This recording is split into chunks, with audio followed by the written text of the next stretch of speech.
അപ്പോൾ ഇന്ന് നമ്മുടെ യാത്രയുടെ 4-ാമത്തെ ദിവസമാണ്. ഇന്ന് ഏപ്രിൽ 24 ഇപ്പോൾ നമ്മളുള്ളത് ജലന്ധറിലെ കരാലി എന്ന സ്ഥലത്താണ്. അപ്പോൾ അവിടെ നമ്മൾ അമൃത്സറിലേക്ക് പുറപ്പെടുകയാണ്. നമ്മുടെ ബാഗൊക്കെ വണ്ടിയിൽ വെച്ച് കെട്ടുകയാണ്.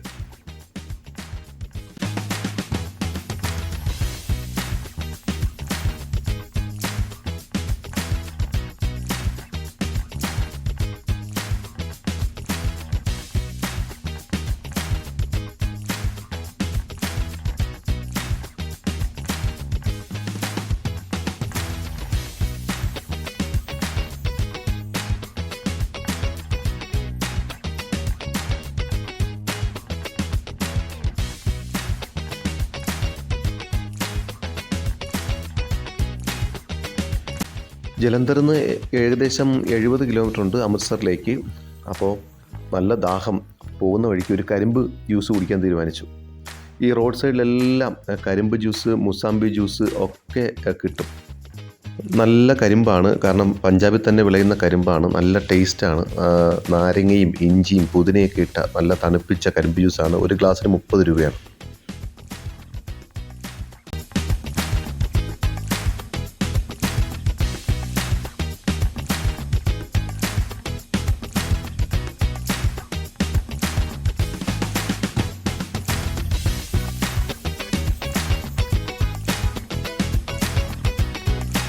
സഹിക്കാൻ പറ്റാത്ത ചൂടാണ്. ഏപ്രിൽ മാസമാണ്, സമ്മറാണ്. അതുകൊണ്ട് ഭയങ്കര ചൂടാണ്. ഭക്ഷണം കഴിക്കാൻ തോന്നത്തില്ല, പക്ഷെ വെള്ളം ഇങ്ങനെ കുടിച്ചുകൊണ്ടിരിക്കാൻ തോന്നും.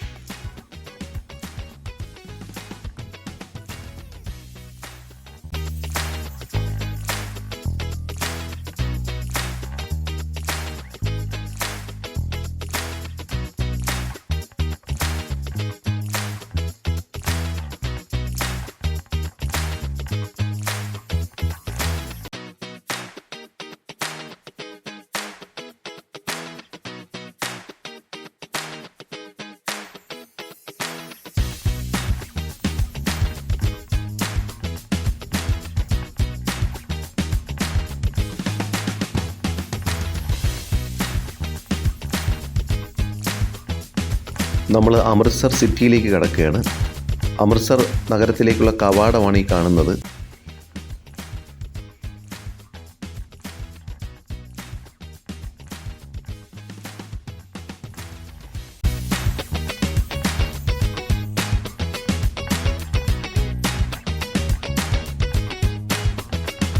അമൃത്സർ നഗരത്തിലേക്ക് കടന്ന ഉടനെ തന്നെ നമ്മൾ റൂം എടുത്തു.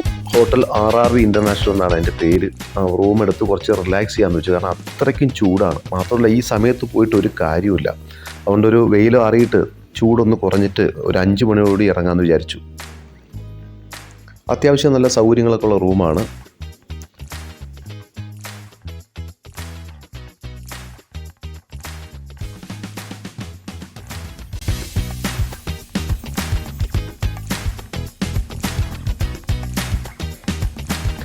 ഒരു 5 മണിയോടുകൂടി നമ്മൾ പുറത്തിറങ്ങി. അപ്പോൾ നമ്മൾ ആദ്യം കാണാൻ പോകുന്നത് ജാലിയൻവാല ബാഗാണ്. ജാലിയൻവാല ബാഗും ഗോൾഡൻ ടെമ്പിളൊക്കെ അമൃത്സർ നഗരത്തിനുള്ളിൽ തന്നെയാണുള്ളത്. അപ്പോൾ നമ്മൾ ആദ്യം ഭക്ഷണം കഴിക്കാൻ തീരുമാനിച്ചു. ഒരു ഹോട്ടലിൽ കയറി ബട്ടർ റൊട്ടി, വെജിറ്റബിൾ മിക്സ് മസാല ഇതാണ് വാങ്ങിയത്.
ഹൈസ്കൂളിൽ പഠിക്കുന്ന സമയത്ത് ഹിസ്റ്ററി ക്ലാസ്സിൽ നമ്മൾ പഠിച്ചിട്ടുണ്ട് ജാലിയൻവാല ബാഗ് കൂട്ടക്കൊല അല്ലെങ്കിൽ അമൃത്സർ കൂട്ടക്കൊല.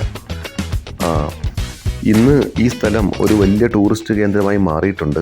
1919 ഒരു വിഭാഗം ജനങ്ങൾ റൗലത്ത് ആക്ട് അതിനെതിരായിട്ട് അവിടെ തടിച്ചുകൂടി ഈ ജാലിയൻവാല ബാഗിൽ.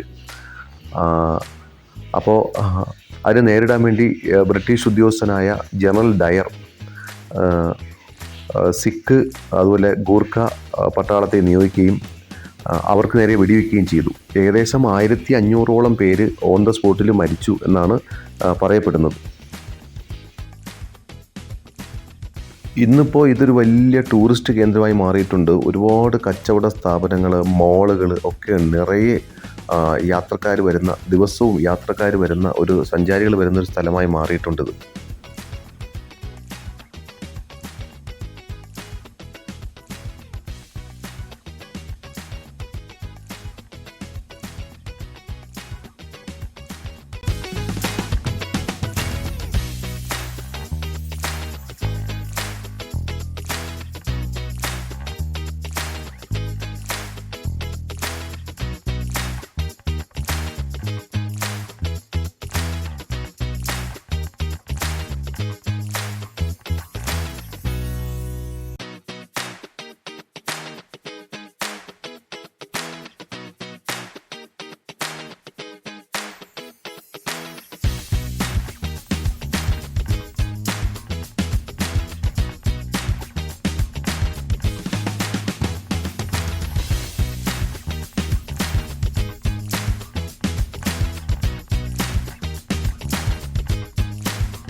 അപ്പോൾ നമ്മൾ ജാലിയൻവാല ബാഗ് കൂട്ടക്കൊല നടന്ന ആ സ്ഥലത്തേക്ക് പോവുകയാണ്, ആ സ്മാരകത്തിലേക്ക് പോവുകയാണ്. എൻട്രി ടിക്കറ്റ് ഒന്നുമില്ല, ഫ്രീ ആണ്.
ജാലിയൻവാല ബാഗിൻ്റെ ചരിത്രം വിശദീകരിക്കുന്ന ഒരു ലേസർ ഷോ വൈകുന്നേരം 7 മണിക്ക് ഉണ്ട്.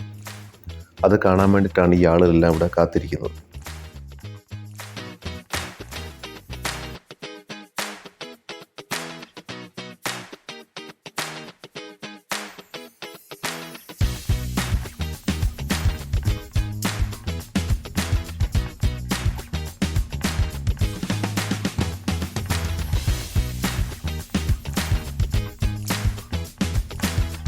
ഇനി നമ്മൾ അമൃത്സർ നഗരത്തിനകത്ത് തന്നെയുള്ള ഗോൾഡൻ ടെമ്പിളിലേക്ക് പോവുകയാണ്. ഈ ഇടുങ്ങിയ വഴികളിലൂടെ വേണം ഗോൾഡൻ ടെമ്പിളിലേക്ക് പോകേണ്ടത്. ഒരുപാട് ആളുകൾ വരുന്നൊരു സ്ഥലമാണ് ഈ ഗോൾഡൻ ടെമ്പിൾ.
ഇപ്പോൾ 2 വീലറാണ് പോകണമെങ്കിൽ നമുക്ക് ടെമ്പിളിൻ്റെ ബേസ്മെൻറ്റിൽ നമുക്ക് പാർക്ക് ചെയ്യാൻ സാധിക്കും. പാർക്കിംഗ് ഫീസൊന്നുമില്ല. ബേസ്മെൻറ്റിൽ പാർക്ക് ചെയ്തിട്ട് മുകളിലേക്ക് വരിക. ചെരുപ്പും മറ്റ് നമ്മുടെ ലഗേജൊക്കെ അവിടെ സൂക്ഷിക്കാൻ ക്ലോക്ക് റൂമുണ്ട്. അവിടെ കൊടുത്ത് നമ്മൾ എന്ത് ചെയ്യുക, മറ്റേ ടോക്കൺ വാങ്ങി അമ്പലത്തിനകത്തേക്ക് കടക്കാം.